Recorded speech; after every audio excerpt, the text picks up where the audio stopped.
ಪ್ರೀತಿಯಲ್ಲಿ ಬಿದ್ದವರು ಪ್ರೀತಿಸಿದವರಿಗಾಗಿ ಏನ್ ಬೇಕಾದ್ರೂ ಮಾಡ್ತಾರೆ ಅನ್ನೋದಕ್ಕೆ ಈ ಘಟನೆ ಮತ್ತೊಂದು ಸಾಕ್ಷಿಯಾಗಿದೆ. ಮೈಸೂರಿನಲ್ಲಿ ಪ್ರಿಯತಮನಿಗಾಗಿ ಮಹಿಳೆಯೊಬ್ಬಳು ತನ್ನ ಮನೆಯಲ್ಲೇ ಚಿನ್ನ ಕದ್ದು ತಗ್ಲಾಕೊಂಡಿದ್ದಾಳೆ. ಪಿರಿಯಾಪಟ್ಟಣ ತಾಲೂಕಿನ ದೊಡ್ಡ ಹೊಸೂರು ಗ್ರಾಮದ ಶಾಯಿನ್ ತಾಜ್ ಚಿನ್ನ ಕದ್ದು ತಗ್ಲಾಕೊಂಡ ಆರೋಪಿ. ಪ್ರಿಯಕರನಿಗಾಗಿ ಚಿನ್ನ ಕದ್ದ ಶಾಯಿನ್ ಮನೆಯವರಿಗೆ ಅನುಮಾನ ಬರದಿರಲಿ ಅಂತ ಚಿನ್ನ ಕಳ್ಳತನವಾಗಿದೆ ಅಂತ ಪೊಲೀಸರಿಗೆ ದೂರು ಕೊಟ್ಟಿದ್ದಾಳೆ.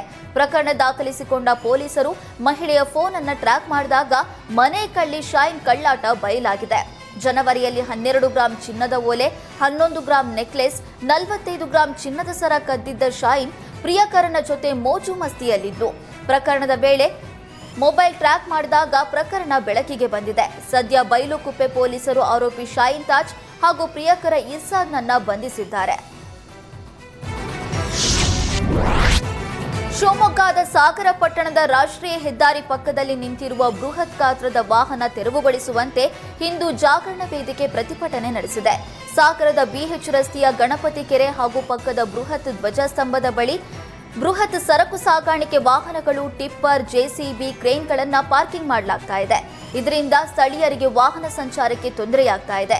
ಕೂಡಲೇ ಎಲ್ಲಾ ವಾಹನಗಳನ್ನು ತೆರವುಗೊಳಿಸುವಂತೆ ಆಗ್ರಹಿಸಿ ಹೆದ್ದಾರಿ ತಡೆ ನಡೆಸಲಾಯಿತು. ಸ್ಥಳಕ್ಕೆ ಆಗಮಿಸಿದ ಪೇಟೆ ಪೊಲೀಸರು ಹಾಗೂ ನಗರಸಭೆ ಅಧಿಕಾರಿಗಳು ಪ್ರತಿಭಟನಾಕಾರರ ಮನವೊಲಿಸಿದ್ರು. ಬಳಿಕ ನಗರಸಭೆಯ ಪೌರಾಯುಕ್ತರಿಗೆ ಕರೆ ಮಾಡಿ ವಾಹನಗಳ ತೆರವು ಮಾಡೋದಾಗಿ ಭರವಸೆ ನೀಡಿದ್ದಾರೆ. ಬಳಿಕ ಅಧಿಕಾರಿಗಳಿಗೆ 3 ದಿನ ಗಡುವು ನೀಡಿ ಹಿಂದೂ ಜಾಗರಣ ವೇದಿಕೆ ಪ್ರತಿಭಟನೆ ಹಿಂಪಡೆದಿದೆ. ಅಲ್ಲದೆ ಗಡುವು ಮುಗಿಯೋದರ ಒಳಗೆ ವಾಹನಗಳ ತೆರವು ಮಾಡದಿದ್ರೆ ಬೃಹತ್ ಹೋರಾಟ ನಡೆಸುವ ಎಚ್ಚರಿಕೆ ನೀಡಿದ್ದಾರೆ.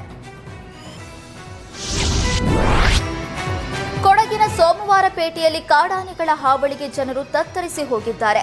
ಸೋಮವಾರಪೇಟೆ ತಾಲೂಕಿನ ಕೆಲಕೊಡ್ಲಿ ಹಂಪಾಪುರ ಗ್ರಾಮಕ್ಕೆ ಒಂಟಿ ಸಲಗ ಎಂಟ್ರಿ ಕೊಟ್ಟಿದೆ. ಗ್ರಾಮದ ರಸ್ತೆಗಳಲ್ಲಿ ಕಾಡಾನೆ ಓಡಾಟ ನಡೆಸಿದೆ.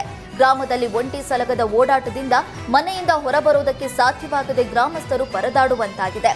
ಕೂಡಲೇ ಆನೆಯನ್ನ ಕಾಡಿಗೆ ಓಡಿಸುವಂತೆ ಅರಣ್ಯ ಇಲಾಖೆಗೆ ಗ್ರಾಮಸ್ಥರು ಮನವಿ ಮಾಡಿದ್ದಾರೆ. ಸದ್ಯ ಆನೆ ಓಡಾಟ ಹೆಚ್ಚಾಗಿದ್ದು ಕಾರ್ಯಾಚರಣೆ ನಡೆಸುವವರೆಗೂ ಎಚ್ಚರಿಕೆಯಿಂದ ಇರುವುದಕ್ಕೆ ಅರಣ್ಯ ಇಲಾಖೆ ಸೂಚನೆ ಗ್ರಾಮಸ್ಥರಿಗೆ ನೀಡಿದೆ.